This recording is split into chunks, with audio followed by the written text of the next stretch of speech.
membawa anak mereka ke dalam tangan Tuhan. Engkau akan bekerja di dalam mereka.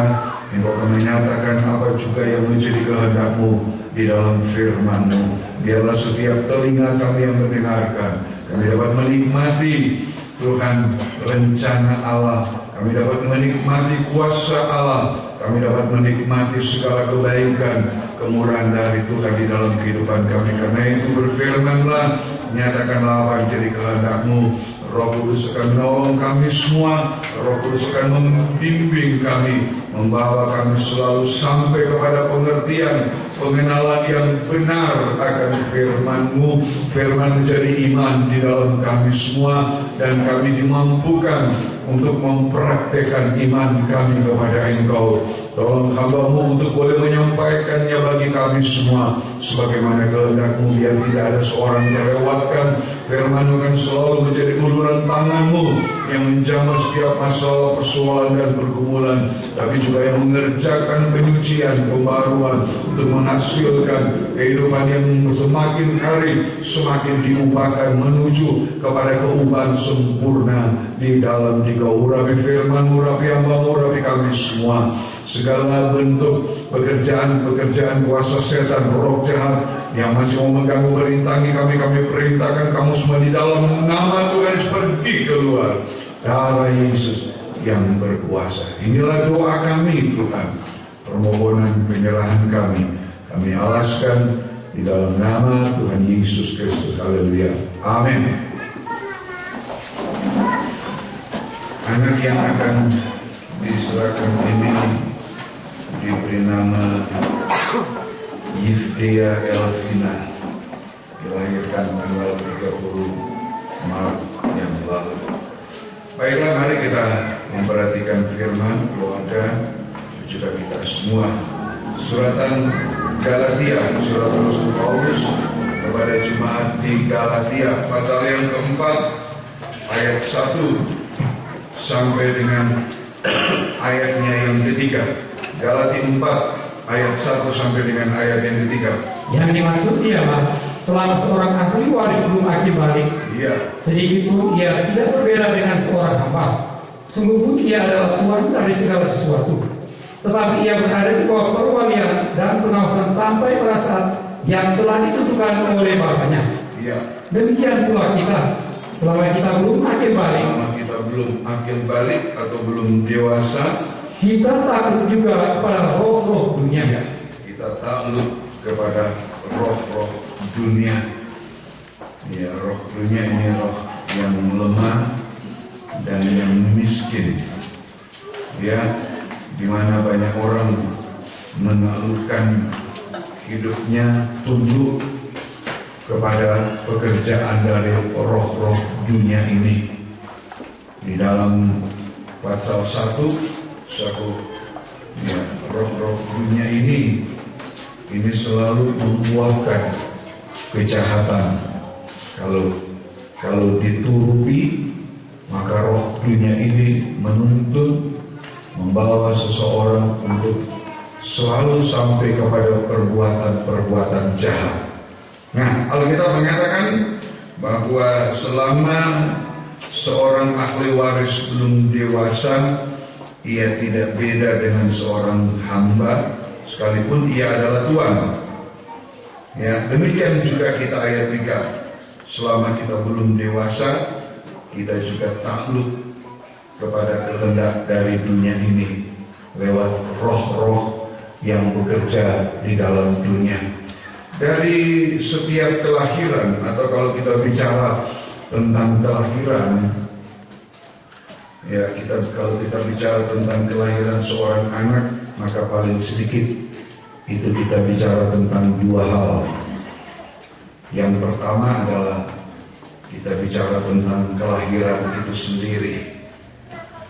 Ya, kita bicara tentang kelahiran itu sendiri, proses dari kelahiran. Ada banyak pengalaman ibu-ibu yang melahirkan. Ada ketika mendekati saat-saat kelahiran atau dalam proses kelahiran, itu ada banyak hal yang dihadapi. Ya, ada banyak hal yang terjadi sampai kepada proses kelahiran. Ada yang menjalani kelahiran secara normal, ada yang harus melewati operasi dan lain sebagainya. Itu hal kelahiran. Saya goyang, itu yang tadi saya bilang, kalau kita bicara tentang seorang anak, maka kita bicara tentang dua hal. Yang pertama kita bicara tentang kelahiran. Yang kedua kita bicara tentang pertumbuhan. Pertumbuhan dari seorang anak itu untuk menuju kepada kedewasaan. Dan ini selalu ada di dalam kehidupan orang tua.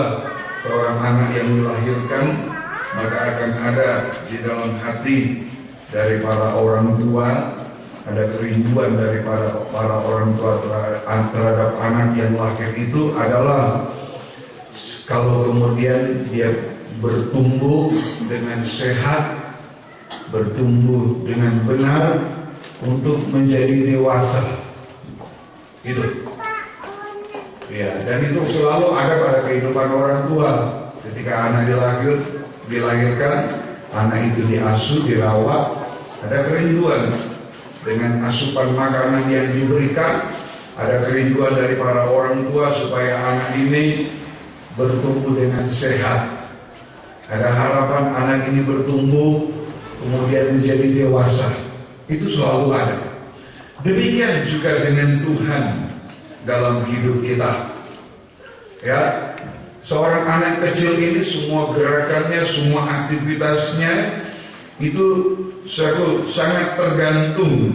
Ya, kebutuhannya itu akan sangat tergantung kepada orang tua. Sekalipun dia adalah anak, makanya disebutkan dia seorang anak yang belum dewasa, dia tidak beda dengan seorang hamba. Ya, dia harus tunduk kepada kehendak seorang hamba, tunduk kepada kehendak dari majikannya. Seorang anak kecil semacam ini, seorang bayi, itu maka dia akan tunduk kepada apapun yang menjadi kehendak dari orang tua. Saat harus memandikan, saat harus mengganti bajunya, saat harus memberi makan, memberi minum, maka semua akan diatur oleh orang tua. Anak ini dia akan tunduk pada kehendak orang tua. Ketika anak itu tidak mau makan, sementara dia harus makan untuk pertumbuhannya, seringkali harus dipaksa. Ya, seringkali harus dipaksa. Ketika anak itu harus minum obat atau vitamin, dia tidak mau. Orang tua lain kali bertindak dengan meramas pipinya supaya mulut terbuka. Ketika obat ditaruh, hidungnya diramas, dibuat begini supaya kerongkongannya bisa terbuka. Ya, dia semua akan tunduk seperti itu. Itulah seorang anak yang kecil. Tapi di balik semua itu ada kerinduan dari orang tua. Anak ini bertumbuh dengan sehat, anak ini kemudian bertumbuh menjadi dewasa. Itu yang ada di dalam hati dari orang tua. Itu ada dalam kerinduan dari orang tua terhadap anak-anak mereka. Saudara, demikian dengan Tuhan. Saudara, terhadap kehidupan kita. Saudara, sebab sekalipun kita sudah ditebus, kita sudah dilahirkan, lewat salib Kristus, lewat kematian dan kebangkitannya, kita dilahirkan, kita dari bangsa yang tidak mengenal Allah. Rasul Petrus bilang kita dari umat yang tidak dikasihani, sekarang beroleh belas kasihan. Ya, kita bukan umat, sekarang dijadikan umat Allah. Itu adalah proses kelahiran yang kita alami dari salib. Sebab dengan adanya salib itu terjadi penebusan, maka kita kemudian diterima oleh Allah, diakui, kita diterima oleh Allah sebagai anak-anaknya. Proses kelahiran kita, hal kelahiran kita saat itu adalah terjadi lewat salib. Ya, tanpa salib, tanpa korban Kristus, maka tidak ada penebusan. Itu artinya tidak ada kelahiran untuk kita. Kita akan tetap sebagai bangsa kafir yang hidup dengan penyembahan berhala. Ya, kita akan tetap seperti itu. Haleluya. Tapi lewat salib oleh Efesus pasal yang kedua ayat yang ke-13, maka kita yang jauh, Israel yang dekat, disatukan, kemudian kita dijadikan, diciptakan menjadi satu manusia baru. Itu kelahiran. Ya, haleluya. Itu ayat 13 Efesus 2. Kemudian ayat yang ke-14, kita kemudian dipersatukan. 15,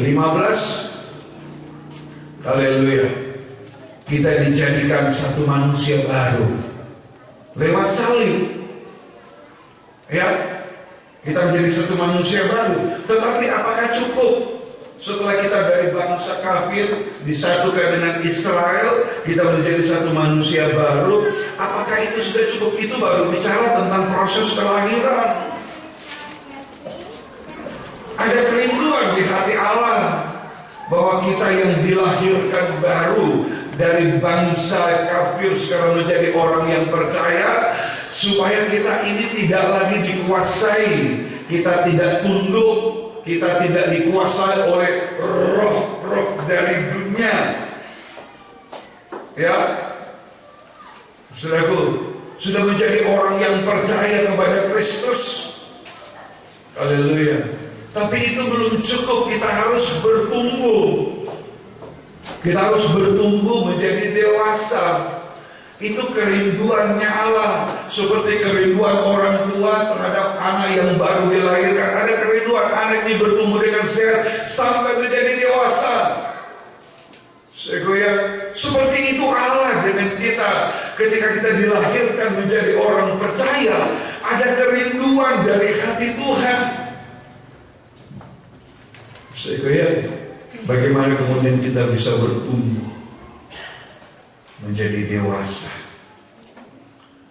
Dan untuk itu perlu makanan. Perlu makanan.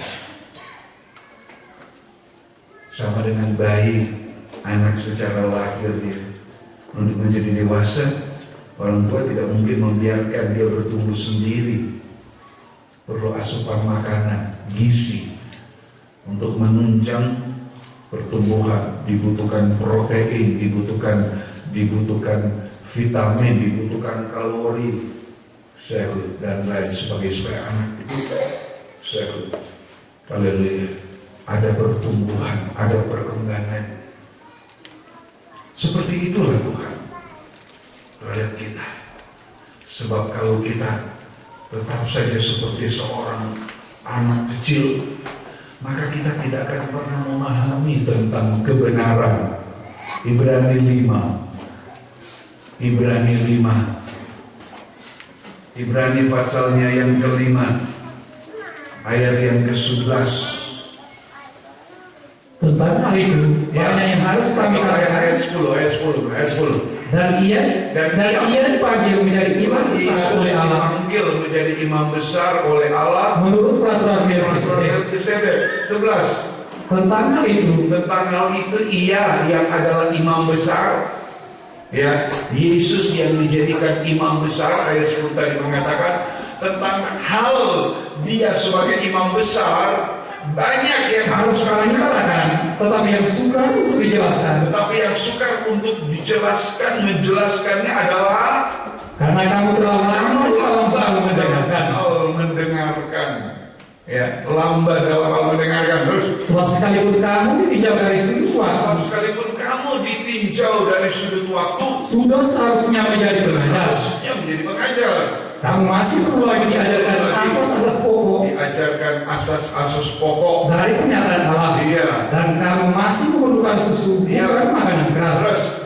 Sebab barang siapa masih memerlukan susu karena dia seorang bayi, masih bayi, anak yang kecil, ya, ia tidak memahami ajaran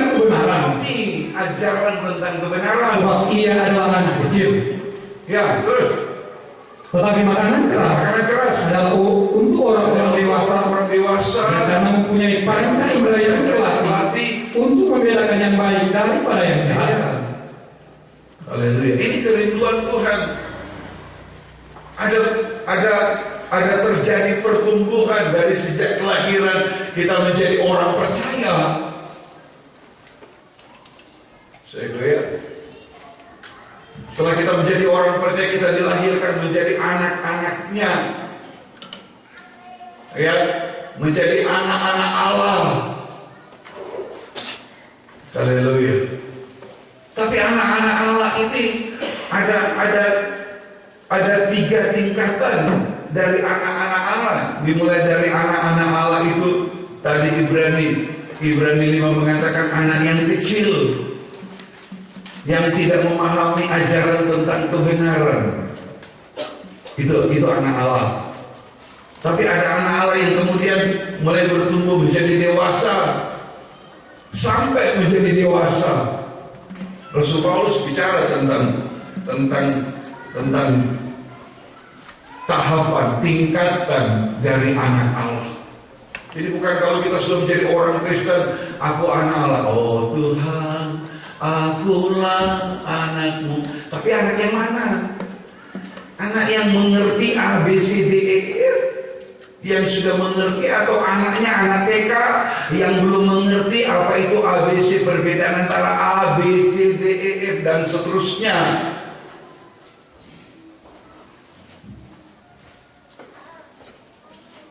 Ya,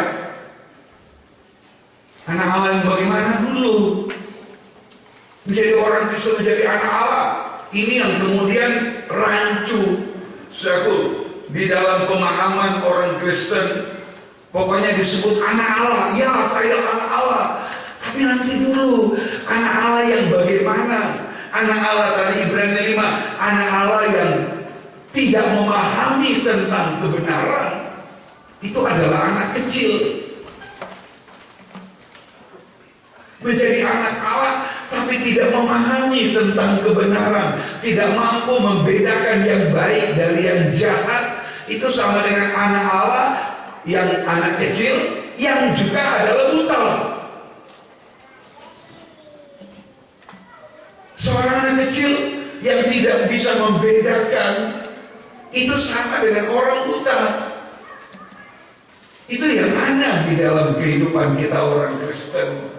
Jadi bukan sekedar percaya, bukan sekedar kita mengaku kita ini anak Allah. Saya lihat, jangan kita tertipu dengan istilah ini. Oh iya, pokoknya jadi anak Allah, yang penting kan anak Allah pasti masuk surga. Tidak. Saya haleluya. Puji Tuhan.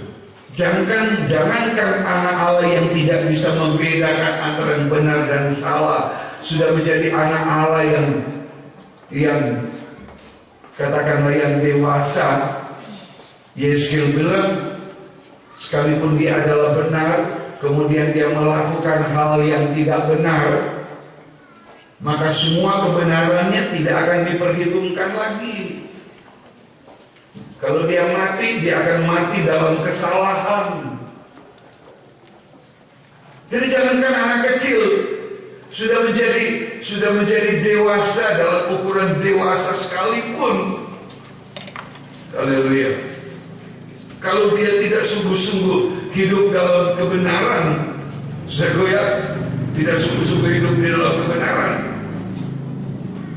Haleluya. Dia berbalik dari kebenarannya itu, maka dia akan mati. Kalau dia mati dalam dosa. Coba Yeskil 18. Yeskil 18. Saya tunjuk ini orang yang sudah tahu tentang kebenaran dan yang tidak benar. Ya, ayat 21 Yeskil 18. Tetapi jika orang fasik bertobat dari segala dosa yang dilakukannya, bertobat dari segala dosa yang dilakukannya, dan berpegang pada segala ketetapanku, serta melakukan berpegang kepada ketetapan, melakukan keadilan dan kebenaran, ia pasti hidup. Ia tidak akan mati. Terus segala durhaka yang dibuatnya tidak akan diingat-ingat lagi karena dia menyesali, dia menyadari, dia mengaku, dia memperbaiki. Ini orang sudah tahu membedakan. Ya, haleluya. Maka segala durhaka yang dibuatnya tidak akan diingat lagi, tetapi karena sudah dihapus oleh darah Yesus, ia akan hidup dengan kebenaran yang dilakukannya. 23 saya dengarkan. Apakah aku berkenan kepada kematian orang fasik? Iya. Demikianlah firman Tuhan Allah. Bukankah kepada pertobatannya supaya ia hidup? Ayat 24. Jika orang benar sekali dari kebenarannya, orang yang melakukan sudah tahu ini yang benar, ini yang salah, dia menjadi orang benar karena melakukan yang benar. Jika orang benar berbalik dari kebenarannya, dia meninggalkan kebenaran dan melakukan kecurangan, seperti segala kekejian yang dilakukan oleh orang fasik, apakah ia akan hidup? Apakah ia akan hidup? Tidak. Dengar. Segala kebenaran yang dilakukannya tidak akan diingat lagi. Ia harus mati karena ia berubah setia dan karena dosa yang dilakukan. Ini anak yang sudah bisa membedakan yang benar yang salah. Tapi ada kata dia sudah benar, berbalik menjadi tidak benar. Apakah dia masih tetap anak Allah? Tidak. Ya.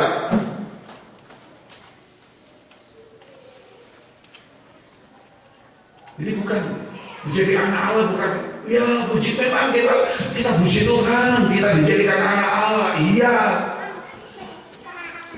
Tapi anak Allah yang bagaimana dulu? Karena itu peristiwa kelahiran seorang anak, peristiwa tentang pertumbuhannya secara lahiriah itu juga menggambarkan kerinduan Tuhan kepada setiap kehidupan kita yang menerima kelahiran baru oleh salib Tuhan. Kelahiran baru itu bukan cuma waktu baptisan air, tapi ketika menjadi manusia baru disatukan dengan Israel, maka ada kerinduan Tuhan supaya kita yang diakui sebagai umatnya, diterima sebagai umatnya, kita menjadi umat yang bertumbuh dalam pengertian, bertumbuh dalam pengenalan yang benar tentang Yesus, tentang pribadinya. Ya, jadi orang Kristen yang tahu kalau dia cari Tuhan itu mau apa. Kalau dia mau mengasihi Tuhan, karena apa dia mengasihi Tuhan? Ini juga yang dicampur aduk banyak orang.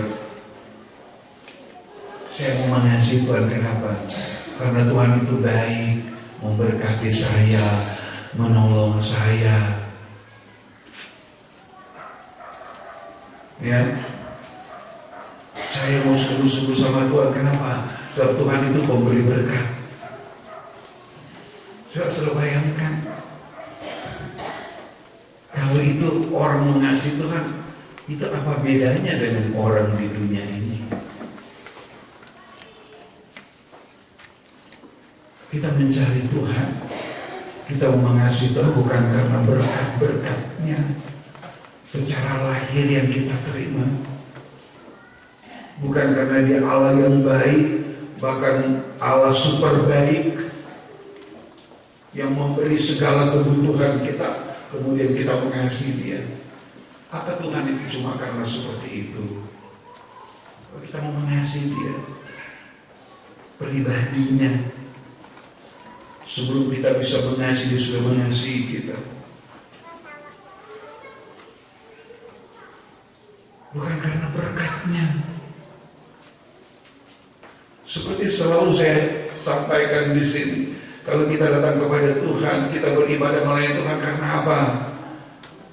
Kita mau berterima kasih karena Dia menebus kita, Dia menyelamatkan kita. Kita mau berterima kasih lewat beribadah dan melayani dengan sungguh-sungguh. Bukan cari Tuhan beribadah melayani supaya diberkati Tuhan. Apa bedanya dengan orang dunia? Ya, apa bedanya dengan orang dunia kalau kita ibadah kita semacam itu? Sama dengan orang takut takut akan Tuhan karena apa? Dia takut kepada Tuhan.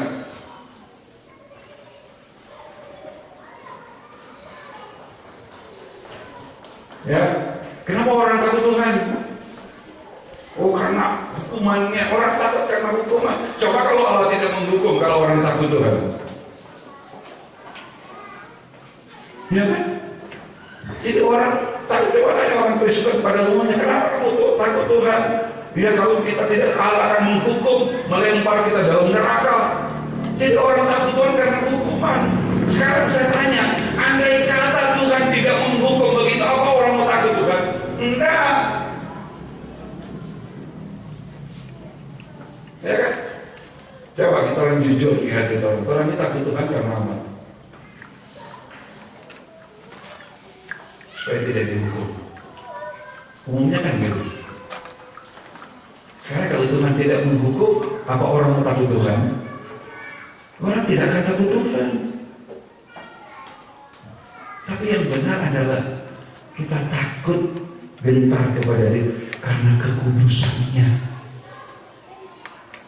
Dia itu kudus, Dia itu suci, Dia itu sempurna. Bukan karena hukumannya. Coba lihat di keluarga masing-masing. Anak waktu kecil dia takut orang tua karena apa? Oh, kalau tidak, saya nanti dipukul orang tua. Coba kalau sebesar dia soberani mana ada orang tua, mana dia mau dengar orang tua? Karena dia takut orang tua cuma karena waktu dia kecil nanti papa pukul, mama pukul. Tapi penghormatan tidak ada. Setelah besar anak itu tidak hormat orang tua. Kenapa? Karena dia cuma takut orang tua waktu kecil, salah dipukul. Tapi rasa hormat tidak pernah ada. Begitu dia dewasa, mana dia ada rasa takut? Tidak ada. Tidak ada rasa takut.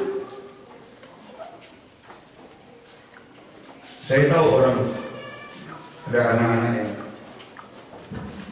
umur SD, kalau dipukul, diajar orang tua, dia bilang begini, dia nangis memang, dia turun.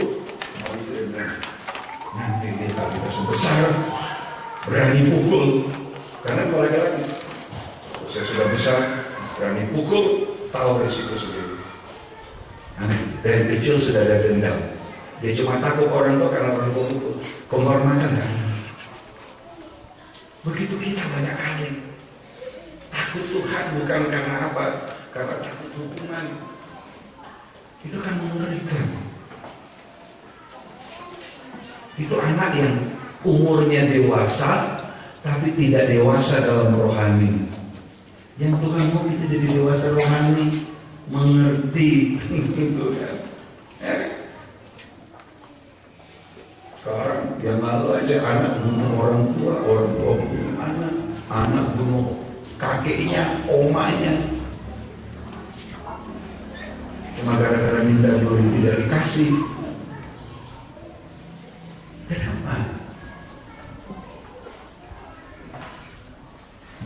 Karena nggak ada rasa takut kan? Dia sudah besar, dia berani.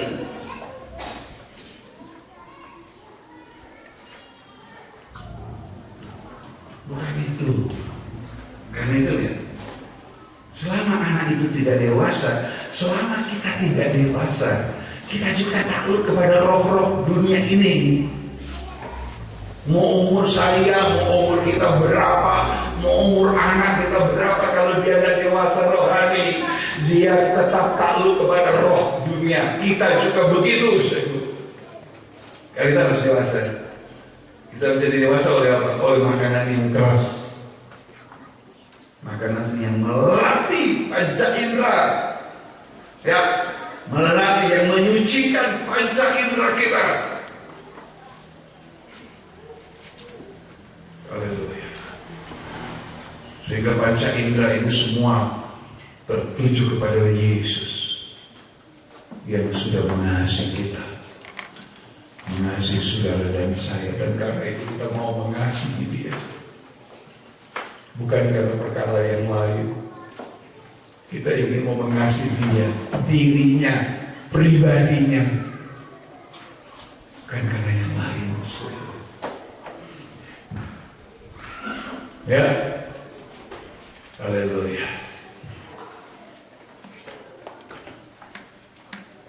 Puji Tuhan. Hari kita tidak tinggal seperti anak kecil,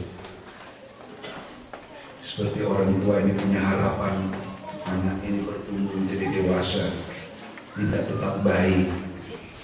Seperti itu juga kita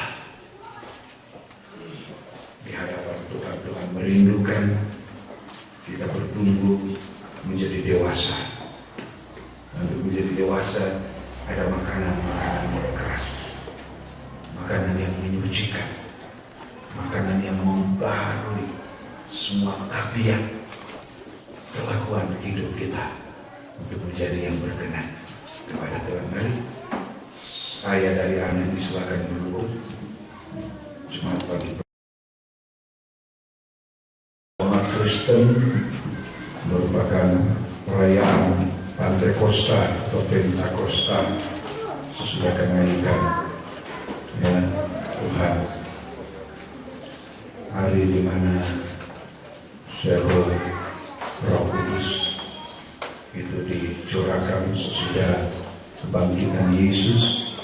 Ada 40 hari dia berkeliling, dia menyatakan, menyaksikan bahwa dia hidup, ya ulang-ulang dia menampakkan diri kepada banyak orang, dia memberitakan tentang kerajaan Allah.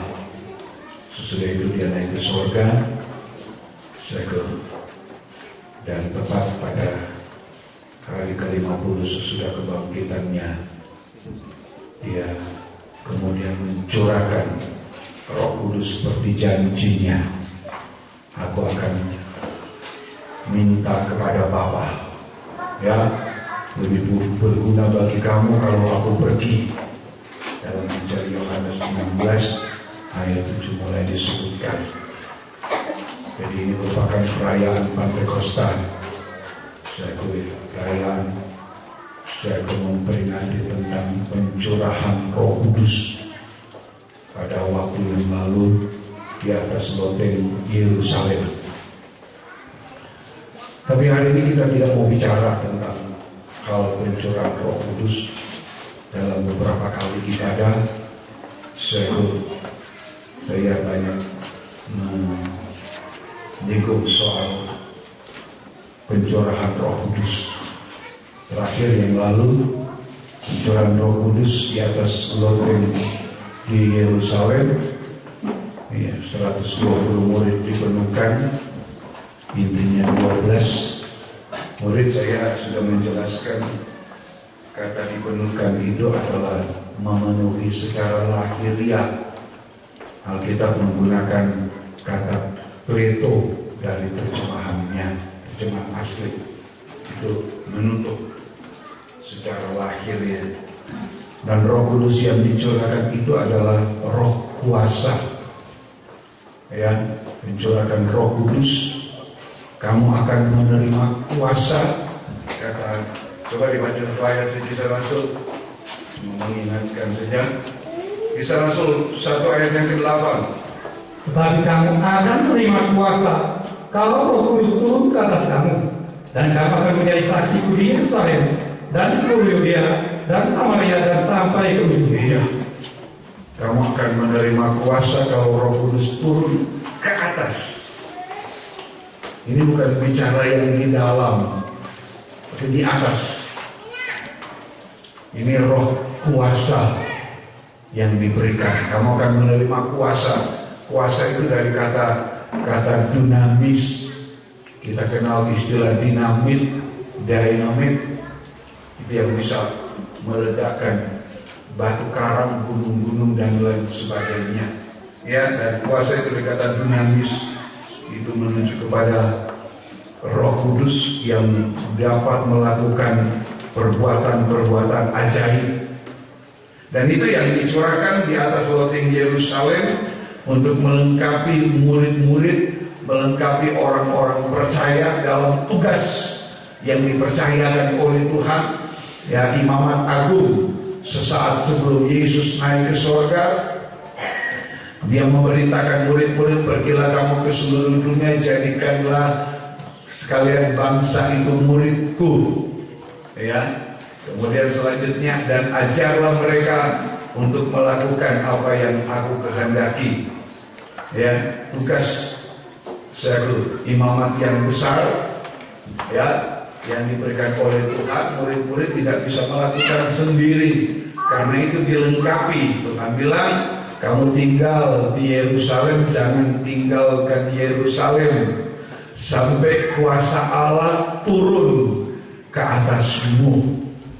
Ya, haleluya. Itu Roh Kudus, Roh kuasa. Sudah saya jelaskan berkali-kali, itu adalah untuk melengkapi kita dalam ibadah, dalam pelayanan. Sehingga di dalam ibadah pelayanan tidak ada yang tidak bisa kita kerjakan kalau Roh Kudus ini ada pada kita. Maka tidak ada yang tidak bisa kita kerjakan. Dia melengkapi,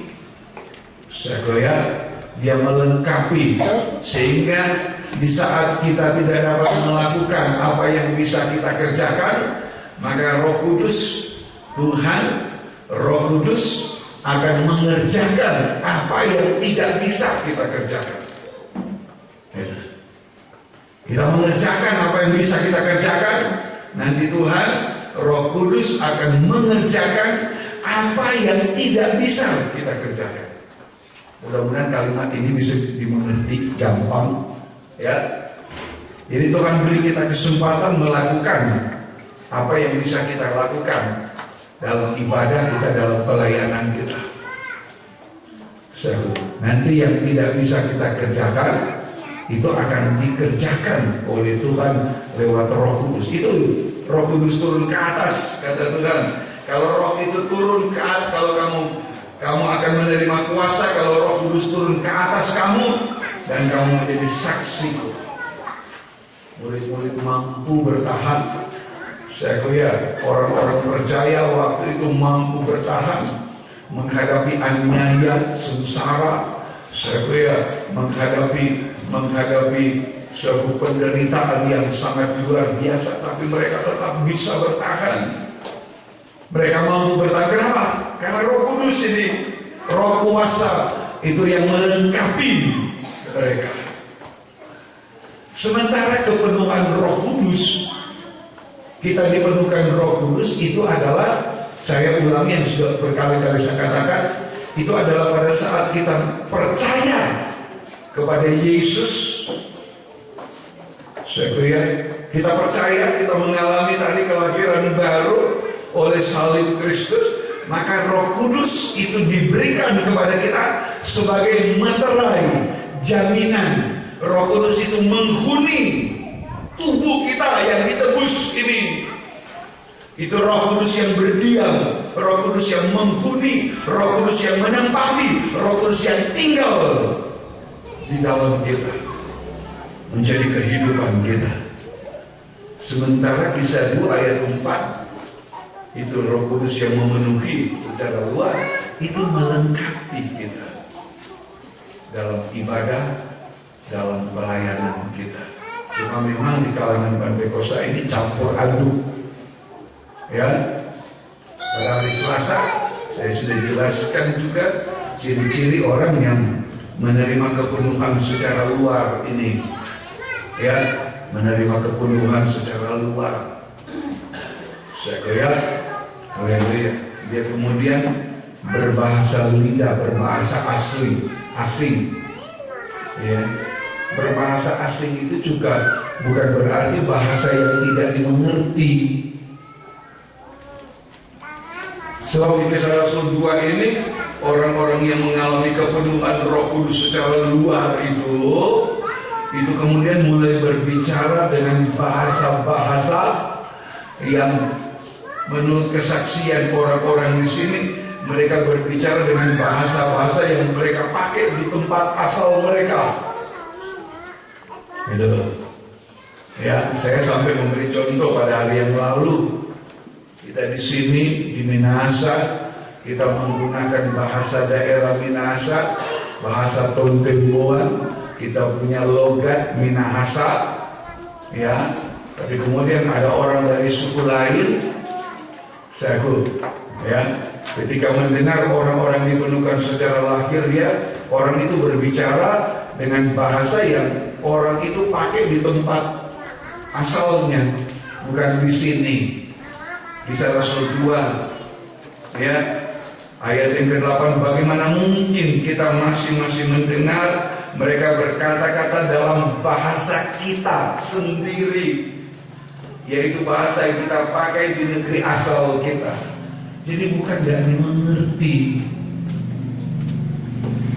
ya. Pada hari Selasa kemarin ada motor mengatakan, Bro, dari bahasa aslinya, bahasa roh itu apa?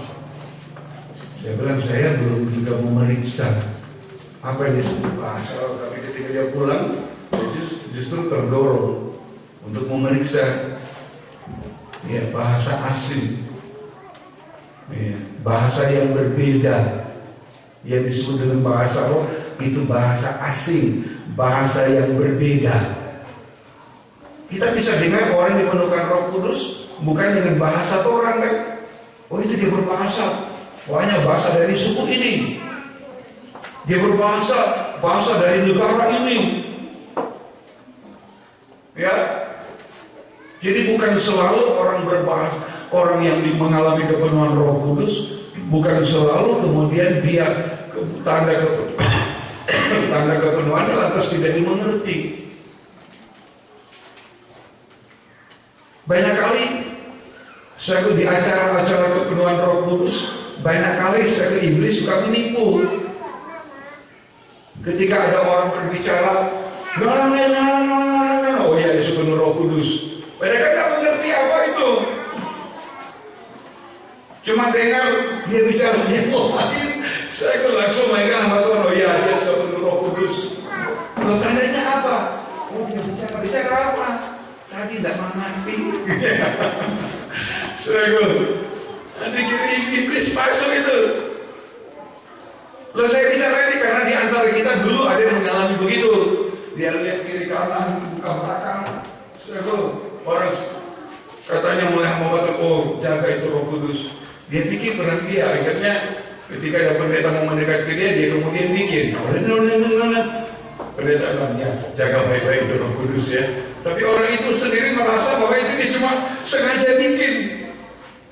Nah itu kan memang hal pekerjaan roh ini banyak sekali saya lihat dimanipulasi oleh setan.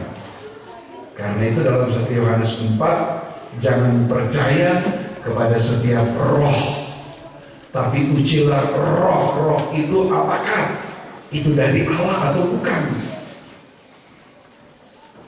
Tapi yang jelas adalah tujuan daripada Roh Kudus itu dicurahkan itu adalah untuk melengkapi kita. Ketika kita percaya kepada Yesus, kita mengalami pembaruan dari Dia, Roh Kudus ditaruhkan di dalam kita.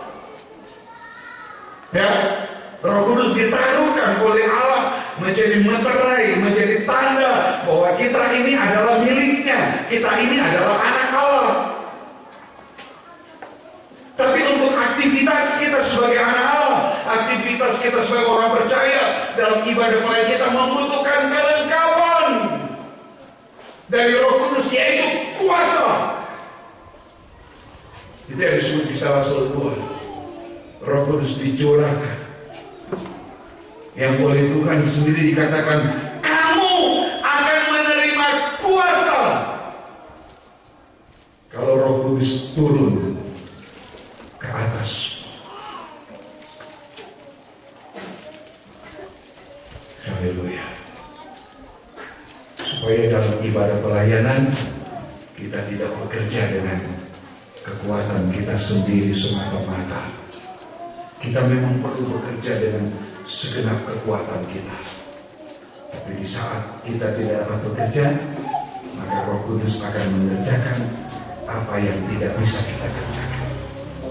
Tuhan suruh kita kerjakan apa yang bisa kita kerjakan. Dalam kitab Injil Tuhan bilang, kasihlah Tuhan Allahmu bukan cuma dengan segenap hati, tapi juga dengan segenap akal budi pengetahuan kita, apa yang kita tahu, kepandaian, keahlian yang kita miliki, kita pakai untuk Tuhan. Tapi juga kasihlah Tuhan Allahmu dengan segenap kekuatan. Begitu kita merasa kita sudah melakukan semua itu, tapi ternyata ada yang kita tidak bisa lakukan. Nah, itu Roh Kudus yang melengkapi kita menjadi penolong. Dia akan menolong kita mengerjakan apa yang tidak bisa kita kerjakan. Roh Kudus diberikan sebagai penolong. Sebagai penolong itu sama dengan seperti seorang pengacara, ya, yang berada di sisi kita untuk menyelesaikan tugas-tugas yang tidak bisa kita kerjakan. Itu pengacara. Jadi Roh Kudus sebagai penolong itu juga sama dengan dia sebagai pengacara. Itu sama dengan pengacara kita. Ya, lebih baik kita lanjutkan ini. Tadi saya mau bicara lain kali. Injil Yohanes pasal yang ke-14. Kita bicara sudah ini. Ya, saya tadinya mau meneruskan Lukas 13 itu karena kita belum melihat kenapa pohon ara itu tidak berbuah. Ya, tapi mungkin hari Minggu nanti. Biar ini kita lihat. Yohanes 14 ayat yang ke-15. Jikalau kamu masih aku, ya, kamu akan menuruti segala perintahku. 16. Aku akan minta kepada Bapa, Ya. dan Ia akan memberikan kepadamu seorang penolong yang lain, Dia akan memberikan kepadamu seorang penolong yang lain, supaya Ia menyertai kamu Ya. selama-lamanya, Ya. yaitu Roh kebenaran. Dunia tidak dapat menerima Dia, sebab dunia tidak melihat Dia dan tidak mengenal Dia. Tetapi kamu mengenal Dia, sebab Ia menyertai kamu dan akan diam di dalam kamu. Di ayat yang ke-16, Bapa akan memberikan seorang penolong untuk menyertai kita, menyertai dengan kuasanya. Dia bukan cuma menyertai kita, tapi dia juga tinggal diam di dalam. Dia tinggal di dalam itu sebagai tanda meterai. Dia menghuni. Kata diam itu sama dengan dia jadi penghuni. Ya, kenapa dia mau menghuni tubuh kita ini? Karena kita ini adalah bait dari Roh Kudus. Dibaca dulu 1 Korintus 6. Ya, coba kita lihat ayat 19. 1 Korintus 6 ayat 19. Atau tidak tahukah kamu bahwa tubuhmu adalah bait Roh Kudus? Tubuh kita setelah ditebus, tubuh kita ini adalah baitnya, rumahnya Roh Kudus. Ya, yang diam di dalam kamu. Yang diam. Ketika kita ditebus, kita tadi sebelum kita menjadi percaya, kita menjadi orang mengalami kelahiran baru lewat salibnya Tuhan. Kita hidup ini miliknya Tuhan, itu dijadikan sebagai rumah Allah, dijadikan sebagai rumah Roh Kudus, tempat Roh Kudus ditaruh, tinggal, diam. Ya, di dalam kita Roh Kudus yang kamu peroleh dari Allah, dan bahwa kamu bukan milik kamu sendiri. 20. Sebab kamu telah dibeli, kamu sudah dibeli, dan harganya telah lunas dibayar. Karena itu muliakanlah Allah dengan tubuhmu, ya, dan dengan rohmu. Karena kedua-duanya milik Allah. Kita ditebus, kita dijadikan bait Allah, bait Roh Kudus, rumah Allah, rumah Roh Kudus, tempat. Ayat 19 tadi, tempat Roh Kudus diam. Ayo ayat 19. Tempat kita dijadikan bait Roh Kudus yang diam di dalam kita. Roh Kudus yang tinggal di dalam kita. Sudah ditebus? Ya. Maka tanda kita ini miliknya, Roh Kudus ditaruh di dalam. Ini sudah ulang-ulang saya jelaskan. Dan itu adalah saat kita punya pengalaman dipenuhkan dengan Roh Kudus. Karena Roh Kudus mau diam. Itu permulaannya. Saya Roh Kudus menerima kita, dijadikan sebagai rumahnya. Dia mau. Karena kita sudah ditebus, kita bukan lagi milik kita, tapi milik Allah yang sudah menebus, membeli kita. Maka Roh Kudus mau jadikan tubuh kita, hidup kita sebagai tempat Dia tinggal. Dulu sebelum ditebus, hidup ini sudah terjual di bawah kuasa dosa.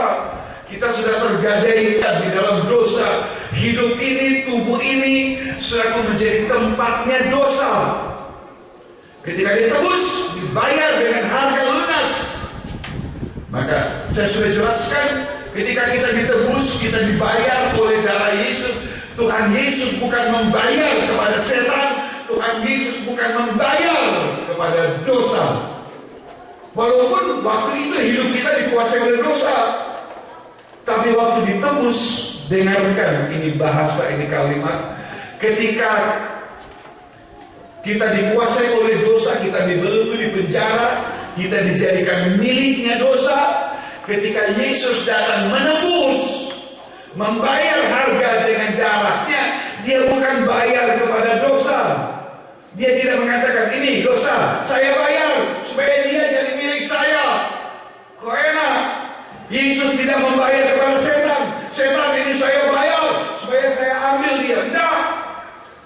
Tapi Yesus membayar kepada keadilan Allah yang menuntut hukuman itu. Ini bukan membayar kepada dosa.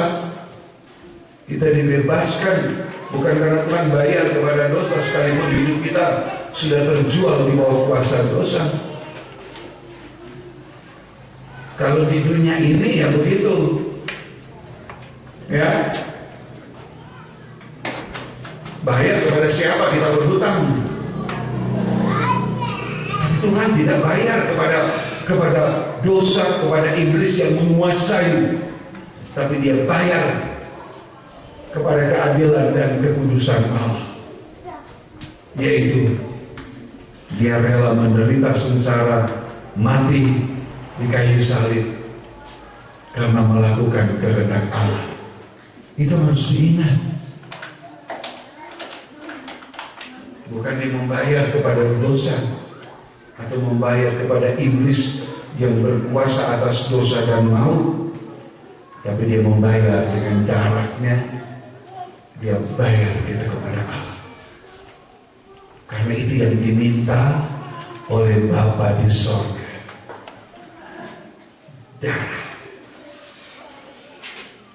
Ketika ada darah, pengampunan terjadi, pembenaran terjadi atas kita. Bukan cuma itu. Di hari yang lalu kita dengarkan pada hari Kamis, dengan darah itu Yesus sudah membayar jalan yang baru supaya kita bisa lalui. Ya, kalau masuk jalan tol, di jalan berbayar di kota-kota besar, untuk bisa lewat itu kita bayar. Masuk di tempat-tempat parkiran di mall saja lain kali harus pakai karcis berbayar kan. Begitu mau masuk, palangnya ada tutup. Kita tekan, ambil karcisnya, palangnya terangkat, masuk. Begitu mau keluar, ada pintu keluar, ada palang, ada portal. Di situ kita kasih. tiketnya tadi karcis untuk dibayar, baru portalnya terangkat kita keluar. Itu jalan-jalan berbayar. Kota besar itu ada. Nah kita lihat, Yesus sudah membayar dengan darahnya sampai untuk jalan yang baru. Efesus 2:18. Oleh Dialah kita kedua pihak dalam satu roh beroleh jalan masuk kepada Bapa. Ibrani 10. Kita baca di Ibrani 10 supaya kita tahu apa yang dilakukan oleh Yesus untuk kita. Ayat Ibrani 10 ayat 19 dan 20. Jadi saudara-saudara, oleh darah Yesus kita sekarang penuh peralihan dapat masuk ke dalam tempat Maha Kudus. Masuk ke dalam tempat kudus. Karena Ia telah membuka jalan yang baru. Jalan ini jalan berbayar. Ini jalan tol kerajaan surga. Jalan berbayar. Kita tidak bisa sampai ke sana tanpa ini. Tapi Yesus sudah membayar dengan darahnya. Dia membuka jalan yang baru. Dan yang memberi hidup bagi kita melalui hidup dan yang beri hidup. Itu yang lengkap. Ia sudah membuka jalan yang baru dan yang memberi hidup. Di jalan itu kita menerima hidup. Di jalan itu kita menerima jaminan kehidupan, keselamatan, hidup kekal. Ya. Dan yang memberi hidup melalui tabir, yaitu dirinya sendiri. Ya. Yang memberi hidup bagi kita melalui tabir, tirai dagingnya, yang digambarkan dengan waktu dia mati. Tirai di bait Allah itu robek dari atas ke bawah. Jalan masuk ke tempat Maha Kudus itu sudah terbuka oleh korban. Kita jadi milik karena kita adalah miliknya. Ya, maka Roh Kudus itu kemudian mau diam. Itu ayat 19 1 Korintus 6 tadi. Roh Kudus mau jadikan kita rumahnya.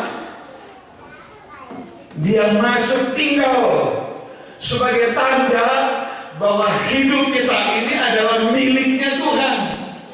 Ketika kita ditebus, Roh Kudus tinggal, maka itu menjadi tanda bahwa dia itu pemilik. Bukan ditebus kemudian kosong.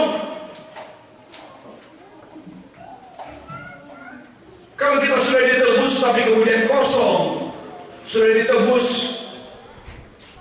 tapi kita kosong, maka itu mengundang roh jahat datang. Itu orang yang menolak hidupnya menjadi tempat tinggal dari Roh Kudus. Injil Matius 12 ayat berapa itu? Apabila roh jahat keluar dari manusia, ayat 43. Ayat 43, Matius 12 ayat 43 mulai. Apabila roh jahat keluar dari manusia, ia pun mengembara ke tempat-tempat yang tandus mencari pengertian. Tetapi ia tidak mendapatnya. Terus. Lalu ia berkata, aku akan kembali ke rumah yang telah ditinggalkan itu. Waktu kita ditebus, sudah saya bilang, Yesus membayar harganya kepada Bapa lewat darahnya. Dia bayar kepada keadilan dan kepada kekudusan Allah. Ya, so cuma itu. Kalau dia tidak membayar dengan darahnya, maka Allah akan tetap menuntut kita. Jadi darah itu adalah keadilan. Dia bayar pada keadilan Allah. Setelah ada darah itu, maka Allah tahu bahwa pengampunan, penebusan atas dosa sudah terjadi. Ya, itu dibayar kepada keadilan. Allah yang adil tahu bahwa hutang dosa itu sudah dibayar. Haleluya, puji Tuhan. Ya, karena itu tadi saya ulang-ulang, maka hidup itu oleh Roh Kudus mau dijadikan tempat tinggalnya Dia. Ya, seperti ini. Roh jahat keluar dari rumah yang dia tinggalkan mengembara, dia tidak dapat tempat. Jadi mengatakan, aku akan kembali ke rumah yang telah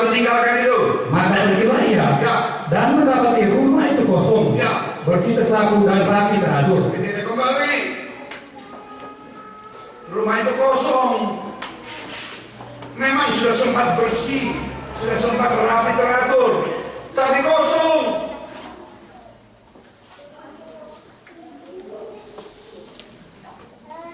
Ini kehidupan yang tidak mau tahu bahwa hidupnya adalah milik Tuhan, bahwa tubuhnya adalah bait Allah tempat roh Allah tinggal. Tapi orang ini mengabaikan pekerjaan ini. Saya tidak mau tahu tentang pekerjaan Tuhan, tidak mau tahu tentang harga yang sudah dibayar. Dia tidak mau tahu kalau tubuhnya bukan lagi miliknya. Dia tidak mau tahu, tidak mau peduli bahwa hidupnya bukan miliknya, tapi milik Allah, miliknya Roh Kudus yang mau tinggal. Tidak peduli. Karena itu Roh Kudus tinggalkan dia.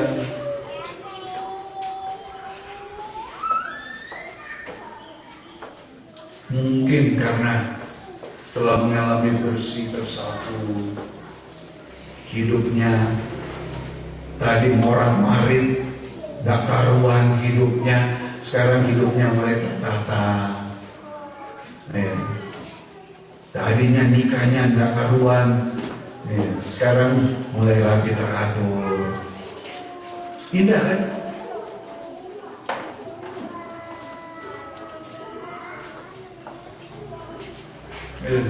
Rapi teratur, bersih, bagus. Mungkin karena mulai lihat, oh ya, dulu hidup saya susah, morat-marit gak karuan. Sekarang hidup mulai baik, nikah mulai baik. Kemudian orang mulai tidak peduli, tidak mau tahu bahwa tubuhnya adalah milik Tuhan.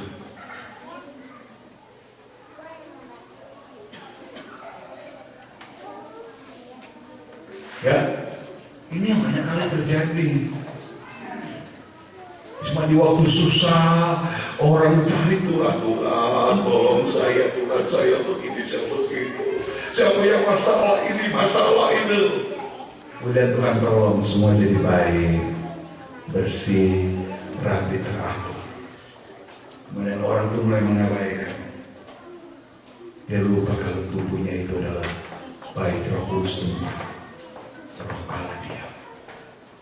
Dia mulai tidak menghargai pekerjaan roh di dalam dirinya.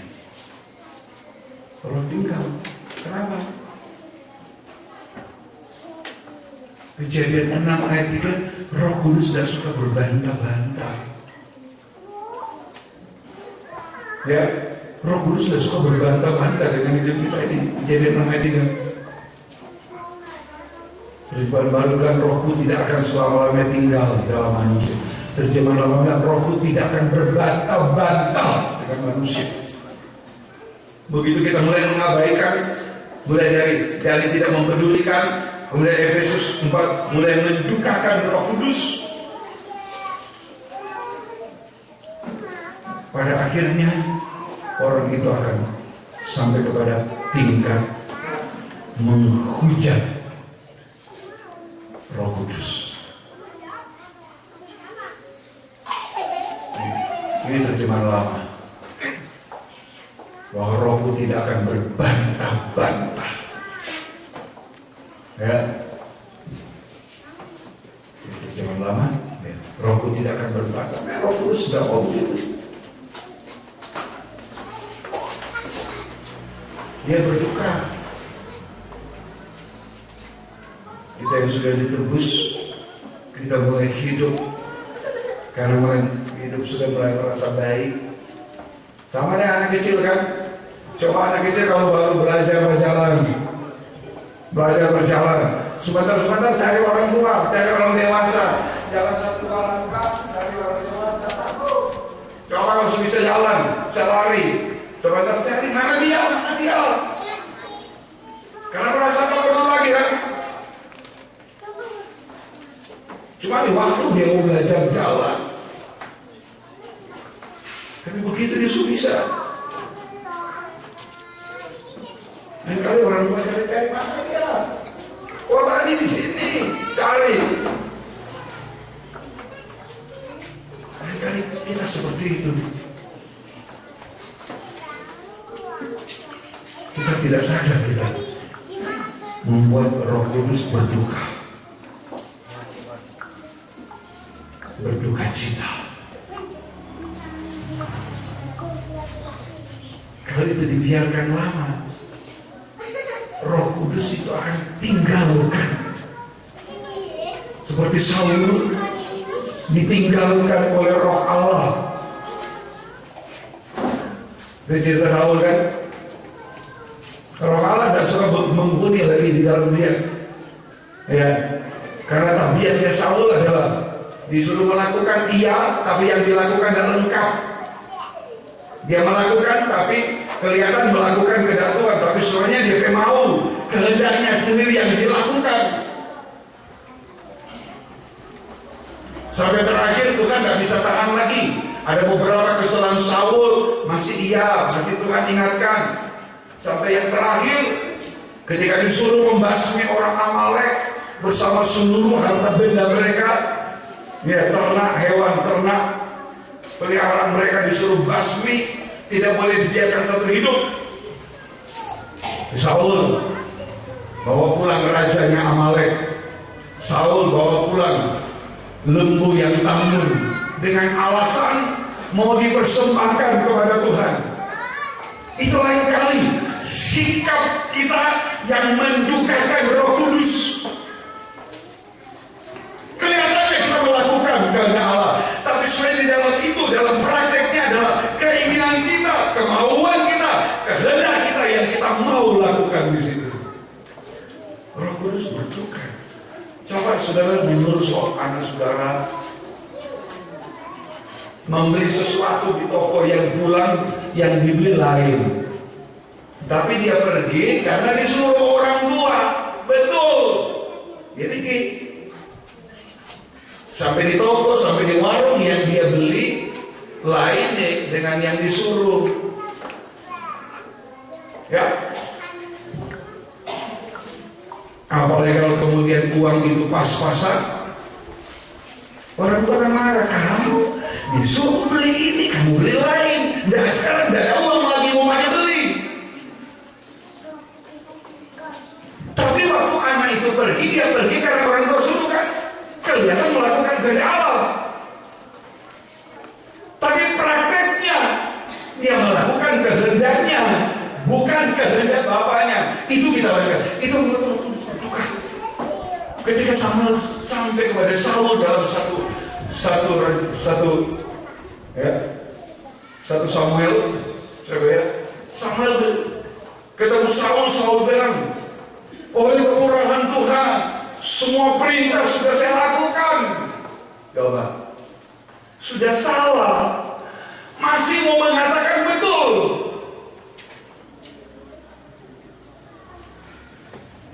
Tapi apa kata Samuel? Kalau begitu suara apa yang aku dengar? Kalau kamu sudah melakukan semua kehendak Tuhan, tidak ada suara daging lagi. Ya. Haleluya. Puji Tuhan. Kalau kamu sudah melakukan kehendak Tuhan, tidak ada suara daging lagi yang kedengaran. Tapi itu apa yang ku dengar? 1 Samuel 15. 1 Samuel 15. Haleluya. Ayat ke-20. Lalu kata Saul kepada Samuel, aku memang mendengarkan suara. Benar. Ayat 18. Tuhan telah menyuruh kau pergi dengan pesan, pergilah, tumpahlah orang-orang berdosa itu, yakni orang Amalek, berperanglah melawan mereka sampai engkau membinasakan mereka. Mengapa engkau mendengarkan suara Tuhan? Mengapa engkau mengambil jalan dan melakukan apa yang jahat di mata Tuhan? Iya, ayat 20. Lalu kata Saul kepada Samuel, aku yang mendengarkan suara Tuhan. Sudah salah, masih membenarkan diri. Ayat yang ke-19, mengapa engkau mengambil jarahan? Mengapa engkau melakukan apa yang jahat di mata Tuhan? Saul masih bilang, memang aku melakukan, aku memang mendengar suara Tuhan, ya, dan mengikuti jalan yang Tuhan kepadaku. Dan aku mau ada raja orang Amalek, Ya. tetapi orang Amalek itu sendiri telah kutumpas. Ya. Lihat ayat yang ke-22. Tetapi jawab Samuel, apakah Tuhan itu berkenan pada korban makanan dan korban sembelihan? Ya. Sama seperti menuruti suara Tuhan, sesungguhnya mendengarkan lebih baik daripada korban sembelihan, dan memperhatikan lebih baik daripada lemak domba jantan. Sebab pendurhakaan adalah sama seperti dosa petenuh, dan kedegilan adalah sama seperti penyembahan berhala dan terafim. Karena engkau telah menolak firman Tuhan, maka ia telah menolak engkau sebagai raja. Ayat yang ke pasal 16 ayat 14. Tetapi roh Tuhan telah mundur daripada Saul. Iya, roh Tuhan undur dari Saul. Padahal Saul dikasih kesempatan. Iya. Pasal 13 sudah bicara Saul yang tidak taat. Itu pasal 13. Ya. Tuhan sudah menegur, mengingatkan, dikasih kesempatan. Pasal 15, ayo Saul, aku pergi tumpas ke Amalek. Alasannya begini, karena orang Amalek tidak menghargai Israel waktu keluar dari Mesir. Mereka menyerang bagian belakang yang lemah, yang lelah, maka harus dibalas, ditumpas semua. Ini kesempatan buat Saul berubah. Dia pergi karena perintah Tuhan kan. Tapi di ujung jalan itu yang dia lakukan adalah kehendaknya, bukan kehendak Tuhan. Roh Kudus tidak suka berbantah-bantah. Sudah dikasih waktu, nggak mau berubah. Kasih waktu, nggak mau berubah. Roh Kudus sudah suka berbantah-bantah. Dia mundur. Saul sudah kelihatan bagus, dari suku yang paling kecil diangkat jadi raja, hidupnya jadi enak, rapi, bersih, teratur. Karena teratur kan, jadi raja punya pengawal, punya pelayan, punya semua, hidupnya bagus, itu bersih. Tadi dia bukan apa-apa, dari suku yang terkecil, angkat. Tuhan tolong hidupnya. Tuhan kerjakan semua masalahnya. Itu kan Saul permulaan dipanggil waktu dia cari kambing domba orang tuanya yang hilang. Tuhan tolong dari masalah, bukan cuma menolong, diangkat jadi raja. Hidupnya rapi, teratur, terhias dengan jabatannya. Tapi saya, Roh Kudus sudah undur. Karena ketidaktaatan. Ini orang yang melupakan kebaikan Tuhan. Saul itu gambar orang yang melupakan kebaikan Tuhan atas hidupnya. Roh Kudus undur. Matius 12 kosong. Kalau kosong ya, Matius 12 tadi. Raja teratur, sudah, ayat selanjutnya. Ayat 45. Ayat 45, Matius 12 ayat 45. Lalu ia keluar, Lalu roh itu keluar, dan mengajak mengajak roh lainnya berbicara daripadanya, dan mereka masuk dan berdiam di situ. Maka akhirnya orang itu lebih buruk daripada kalannya sebelah. Demikian juga akan berlaku atas angkatan yang jahat. Iya, kalau kita mau tetap jahat, kita sudah diberi dengan darah Tuhan. Kita dijadikan rumah Allah, rumah Roh Kudus, tempat Roh Kudus diam. Tapi kalau kita mau jahat lagi, melupakan kebaikan, melupakan kasih karunia Tuhan, maka jangan salahkan Tuhan. Kalau Tuhan nanti seperti yang Tuhan perbuat kepada Saul.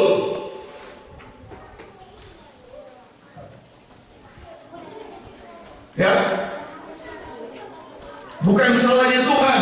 Dalam perumpamaan Matius 12, kalau roh tadi itu mengajak 7 roh lainnya datang masuk, orang itu jadi lebih jahat dari sebelum dia bertobat. Keadaannya lebih jahat, kata firman, dari sebelum dia bertobat. Jadi kita ditebus, kita dijadikan Yohanes 14 tadi, Tuhan jadikan Roh Kudus dia di dalam kita, jadi penolong kita. Tapi juga dia bukan cuma dia menyertai kita, memenuhi secara luar, melengkapi, membungkus hidup kita ini, supaya kita jadi orang yang bukan cuma hidup dalam roh, tapi juga kita berjalan dalam roh. Itu maunya Tuhan. Ya, atas hidup kita ini. Haleluya. Roh Kudus bukan cuma tinggal di dalam, tapi dia juga memenuhi. Kisah Rasul 2 ayat 4, dia memenuhi secara luar, melengkapi kita dengan kuasa.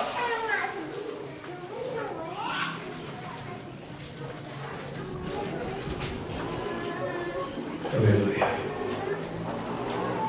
Puji Tuhan. Di dunia ini banyak orang bikin mujizat yang mengatasnamakan roh Tuhan, banyak. Tapi hidup itu sendiri tidak di dalam roh. Dia tidak hidup dalam roh. Ya, di dunia ini kalau cuma bisa mujizat banyak. Kita tidak usah cari contoh di dunia. Kita kembali ke Alkitab, Matius 7, orang yang mengadakan mujizat demi nama Tuhan, orang mengusir setan demi nama Tuhan, orang bernubuat demi nama Tuhan, tapi ditolak. Kenapa? Karena orang ini jahat, hidupnya jahat, hidup tanpa roh. Ya, mari perhatikan hidup ini. Ya, kembali kepada Yohanes 14 tadi. Jadi Tuhan berikan kita seorang penolong. Ya, haleluya, untuk menyertai kita. Kata penolong itu sama dengan jabatan seorang pengacara, ya, yang ada di samping kita, yang menyertai kita untuk semua keadaan yang kita hadapi. Saudara, kalau saudara barangkali lihat persidangan, nih, mungkin cuma di media sosial, di luar televisi ada persidangan, lain kali itu terdakwa, padahal dia orang ahli hukum. Tapi dia pakai pengacara, tanya gimana? Dia tak bisa sendiri. Ya, itu Roh Kudus dihadirkan kepada kita. Tapi sebagaimana ayat 17, Roh Kudus itu bukan cuma menyertai kita, tapi diam di dalam kita. Dia berumah. Dia menjadikan kita sebagai rumahnya, tempatnya. Ini yang dia suka. Ya, haleluya. Dia roh kebenaran. Dia bukan cuma penolong, dia bukan cuma roh kuasa, roh penolong, roh penghibur, tapi dia adalah roh kebenaran. Begitu dia menemukan ada yang tidak benar di dalam kita, maka roh di dalam kita itu akan berduka. Ya, dia mulai berduka kalau dia yang di dalam kita menemukan mulai ada yang tidak benar. Dia roh kebenaran dari Roh Kudus ini tidak bisa dibayar, tidak bisa ditukar, tidak bisa dimanipulasi. Roh kebenaran dari Roh Kudus ini tidak bisa dipengaruhi oleh apapun. Nah, begitu dia menemukan ada yang tidak benar dalam kita, dia akan berduka, dia akan bersuara, dia akan berbicara, dia akan mengingatkan. Ya. Haleluya. Tapi ketika semua tanda itu sampai kepada mengingatkan kita lewat firman yang kita dengar, kita tidak mau perhatikan, kita abaikan, Roh Kudus itu akan berduka. Susah. Dia akan susah.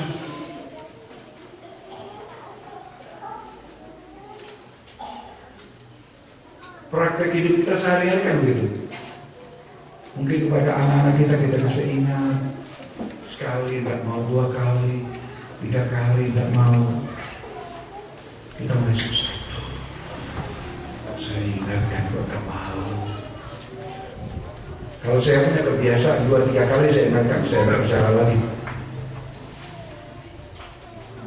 Saya punya kebiasaan. Bahkan saya lain-lain suka menahan. Tidak seperti yang saya bilang, tidak semua yang saya pikirkan, yang saya pikirkan di hati harus jadi perkataan. Dan kali saya berdiam, cuma lihat. Dan kali istri tanya, kenapa dia berdiam? Tidak. Dan kali satu hari saya berdiam. Setelah makan pun saya bersuara. Daripada jadi perkataan. Kadang-kadang saya takut jadi perkataan nanti terlanjur perkataan saya, baik saya berdiam bisa. Berdiam. Kenapa mesti kalahkan? Kalau nanti susah ya sudah. Seperti itu pekerjaan Roh Kudus. Diingatkan, hati kita diingatkan, kita merasa terketuk. Iya ya. Dan kita belum mau beribadah dengan firman. Roh Kudus tunjuknya itu. Ya itu yang mau perbaiki. Kita juga masih tidak mau. Roh Kudus berduka.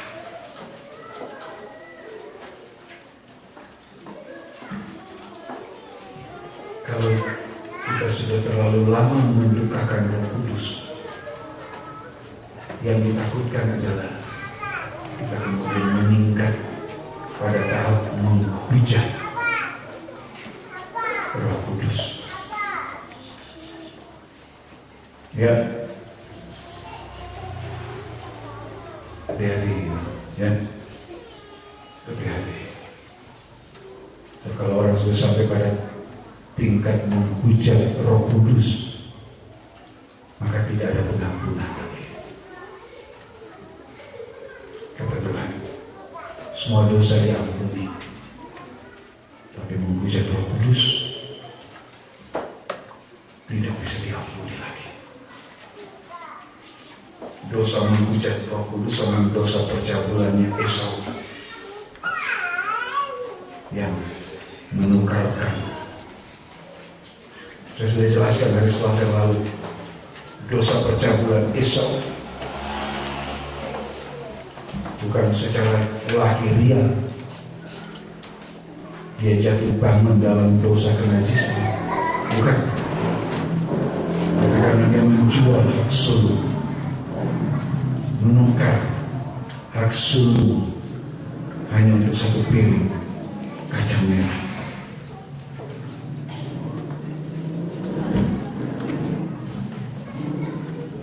Oleh Tuhan, dosa itu sama dengan dosa percabulan. Esau sama dengan orang yang melakukan dosa percabulan. Hak sulung itu hak waris. Hak sulung hak masuk dalam nikah.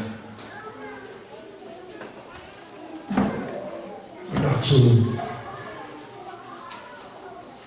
Hak sulung itu bicara tentang karunia sulung roh atas kita. Kalau kita mendukakan Roh Kudus berulang-ulang, nanti dia keluar, tinggalkan. Dan itu tandanya dia tinggalkan, karena kita sudah sampai pada tingkat menghujat pekerjaan Roh Kudus, menghujat Roh Kudus. Dosa itu tidak bisa diampuni. Tadi saya bilang sama dengan dosanya Esau. Yang kelihatannya kan Esau terlalu. Bahasanya ke orang, aduh bro, salah-salah saya lapar. Kalau saya tidak kasih sulung, saya tidak dapat makanan. Ya, sekarang kan tinggal mau pilih. Lapar, katakan dia lapar sampai sakit dan mati, tapi dia tidak punya hak sulung. Ya, dia lapar, ingin makan. Waduh, ini kalau saya lepaskan, saya jual, saya tukar, dapat makanan. Tapi kemudian orang itu, waduh, nggak bisa, dia saja.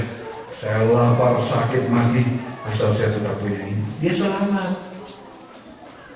Esau tidak bisa menahan. Waduh, daripada saya mati. Ini Esau, ini orang yang takut mati.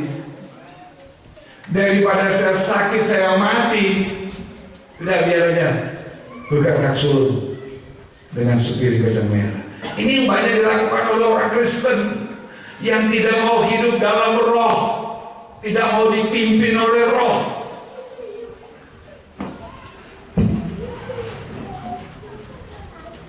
Ya, nanti begitu mati belum dikubur, dia sudah di pangkuan Allah, kan gitu.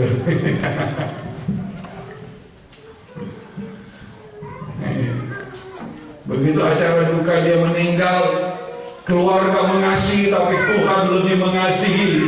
Nanti dari surga Tuhan bilang, siapa yang bilang saya mengasihi dia? Mau orangnya saja tidak taat. Tapi lain kali pendetanya mau menyenangkan keluarga. Keluarga lagi berduka, mau disenangkan dengan kata-kata. Tapi semuanya itu menghujat Roh Kudus. Sedikit lagi menghujat Roh Kudus. Karena memutarbalikkan pekerjaan Roh Kudus. Kayak begitu. Kan keluarga lagi susah, kasihan. Nanti kalau bicara lagi yang ini tambah susah. Ini bicara yang manis. Keluarga boleh bersusah, keluarga boleh berduka, tapi percayalah, dia sekarang sudah di pangkuan Bapa. Belum dikubur. Gitu. Ya, paling kamu lihat yang benar. Jadi yang dilakukan Esau kelihatan tidak salah secara manusia. Oh iya, betul, kalau daripada dia mati kelaparan, ada tanah itu boleh tukar, ada tanah itu boleh jual. Esau tukar. Alkitab mengatakan Esau meringankan hak sulung yang diberikan oleh Allah karena kelahiran. Itu menghujat Roh Kudus. Karena itu kita mengatakan Esau ketika dia mau bertobat, dia teriak, dia meraung. Alkitab mengatakan dia tidak dapat kesempatan memperbaiki lagi kesalahan. Sama dengan orang yang menghujat. Dari mendukakan Roh Kudus, sekian lama Roh Kudus berduka, saya lihat, tapi dia tidak mau berubah juga, tidak mau sadar sekalipun sudah disadarkan. Roh Kudus itu akan tinggalkan.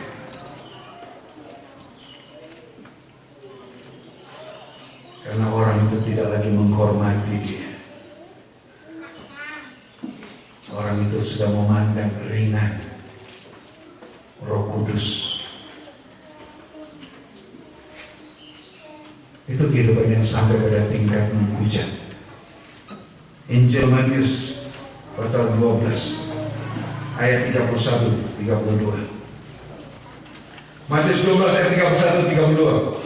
Sebab itu aku berkata kepadamu, segala dosa dan hujat manusia akan diampuni, tetapi hujat terhadap Roh Kudus tidak akan diampuni.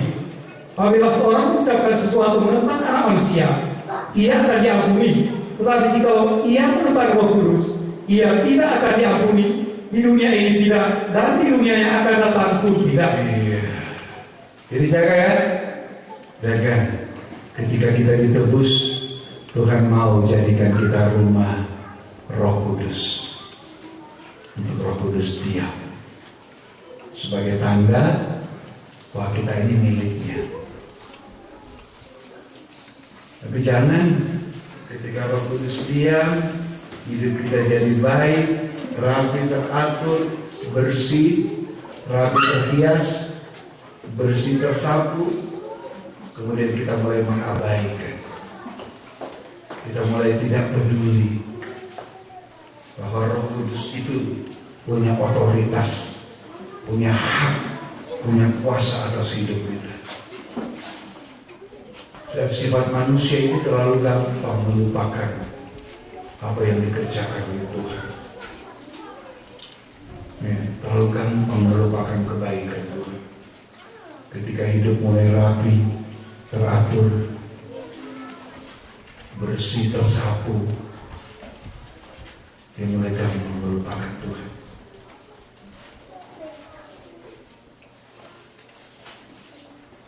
Itu yang mendukakan Roh Kudus. Jangan sampai Roh Kudus tinggalkan.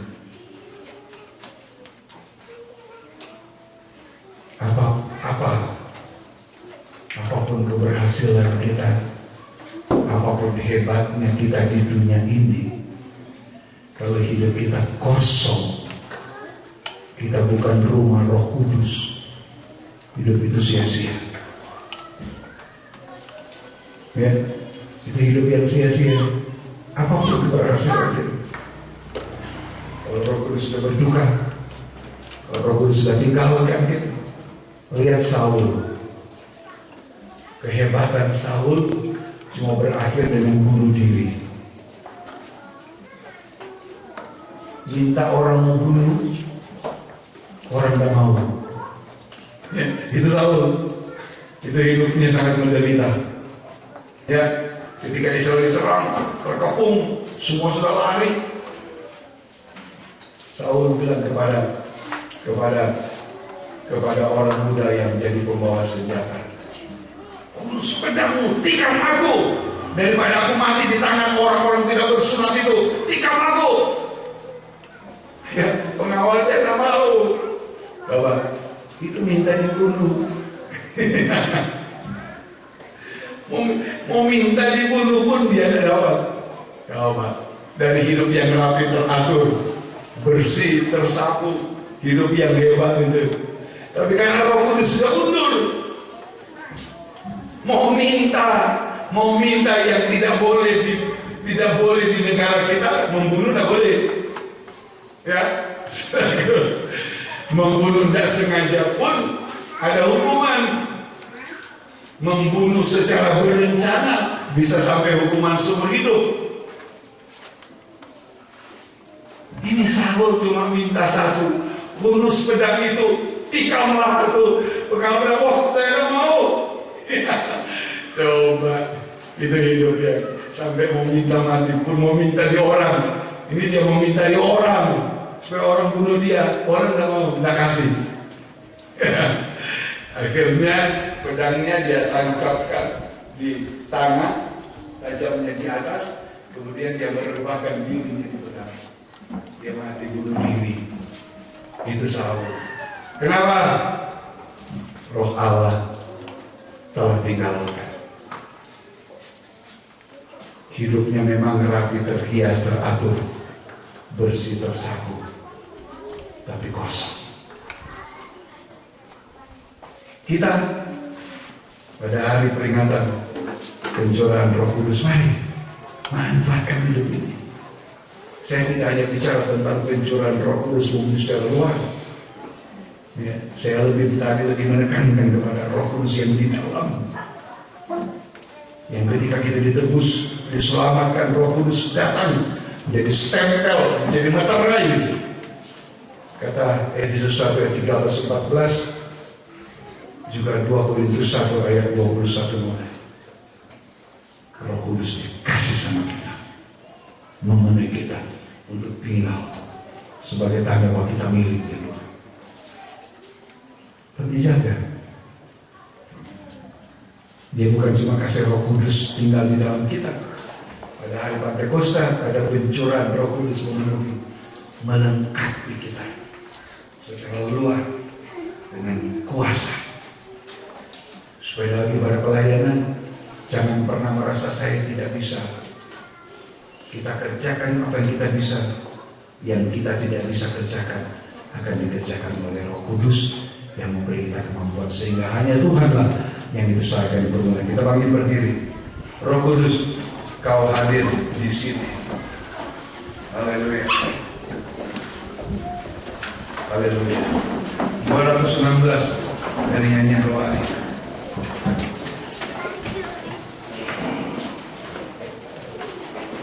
Roh Kudus, Kau hadir di sini. Roh Kudus, Ku mengasihi. Satu mau.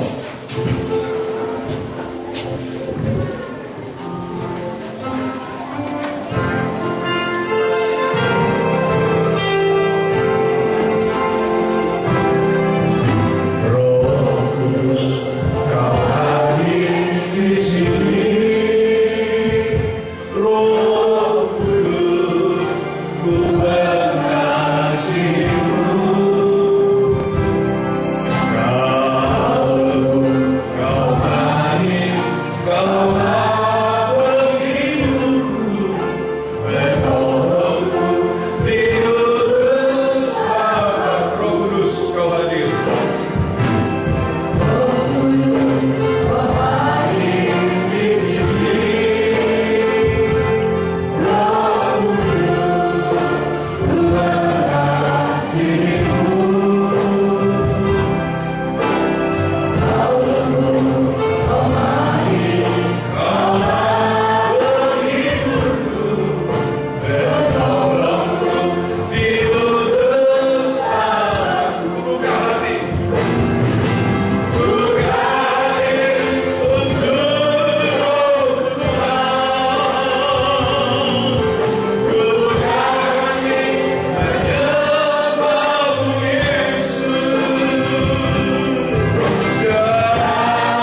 kami sembah Engkau. Haleluya.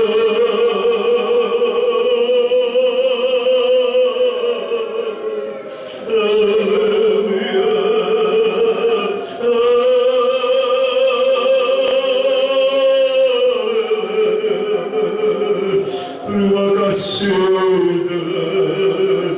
Kami bersyukur Engkau masih menaruh perhatian kepada kami di tengah berbagai kelemahan dan kekurangan, di tengah berbagai kegagalan, bahkan di tengah segala ketidaktaatan, segala pelanggaran, segala ketidakbenaran, di tengah segala pendurhakaan kami. Engkau masih beri kami waktu, Engkau masih beri kami kesempatan untuk memperbaiki kesalahan dengan mau hidup taat dan dengar-dengaran, memberikan diri untuk selalu dipimpin oleh Roh Kudus-Mu, sehingga kami tidak akan menggenapi keinginan-keinginan daging kami yang salah, tapi kami akan menggenapi apa yang menjadi kehendak Allah, sehingga Engkau yang akan dibesarkan, Engkau yang akan ditinggikan. Terima kasih Tuhan. Kembalikan Roh Kudus-Mu memenuhi kami semua Tuhan. Yang mungkin Tuhan seringkali kami membuat Roh Kudus berduka cita karena ulah kami, sikap kami, karena kekerasan hati kami, Tuhan, keangkuhan, kesombongan kami. Tuhan ampuni Tuhan. Kembalikan Roh Kudus menghuni hidup kami ini, supaya kami jangan hidup sia-sia. Supaya kami tetap memiliki tanda keselamatan dari Tuhan.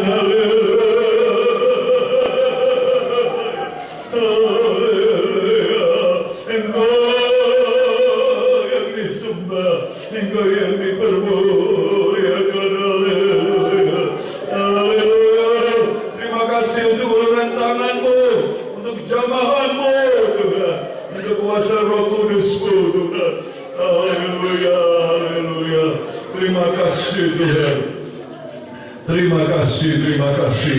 Tetapkan firman-Mu dalam kami semua. Tambahkan pengertian pengenalan kami yang masih kurang, lewat Roh Kudus yang mengajar kami, lewat Roh Kudus yang mengingatkan kami, lewat Roh Kudus yang menuntun kami, dan bawa kami selalu. Jadikan kami kehidupan yang selalu mau taat dan dengar-dengaran kepada apapun yang menjadi kehendak-Mu, yang setiap kali dinyatakan oleh Roh Kudus di dalam hati kami, maupun yang dinyatakan lewat firman yang kami dengarkan. Berkati lanjutan pemberitaan firman, berkati pekerjaan-pekerjaan-Mu di hari-hari yang akan datang ini Tuhan. Bahkan ibadah sekolah di sesudah ini Kau berkati, ibadah nanti sore itu atas yang cuma mau berkati kiranya. Pakai semua Tuhan kami bagi kemuliaan nama Tuhan. Berbagai rencana pekerjaan, penjara dimanapun dilakukan, yang bekerja seizin Engkau, jauhkan dari melakukan pekerjaan-pekerjaan yang tidak benar. Biar semua dilakukan dalam kebenaran-Mu, sehingga Engkau yang akan memberkati, Engkau akan mengaruniakan keberhasilan, keuntungan, Engkau mengaruniakan kesejahteraan, Engkau akan memelihara sidang-Mu yang adalah di jemaat-Mu. Dimanapun pekerjaan dilakukan, lindungi Tuhan.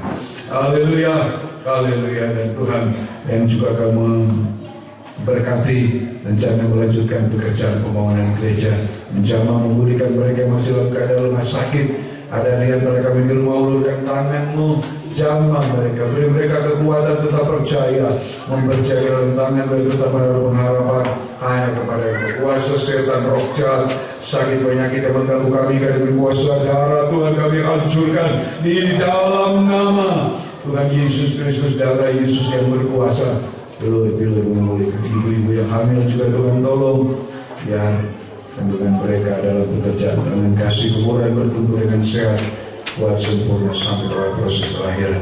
Berkati juga segala bentuk persembahan pengorbanan mereka pilih pada hari ini, satu kali menghalangi juga Tuhan tolong di hari yang datang. Mereka berdekat bersama-sama berjalan pulang, jauh dekat berjalan kaki dengan lindungi, dibagikan semua dengan selamat dari Tuhan. Terima kasih Tuhan memberi. Terima kasih saudara-saudara yang dikasih oleh Tuhan, pulanglah dengan sejahtera. Terimalah segala berkat kasih karunia dan rahmat damai sejahtera di dalam nama Allah Bapa, Anak dan Allah Roh Kudus, yaitu dalam nama Tuhan Yesus Kristus, menyertai, menolong, melindungi, memelihara, menyelamatkan kehidupan kita semua sekarang dan sampai selama-lamanya. Dalam nama Tuhan Yesus Kristus, haleluya. Amin.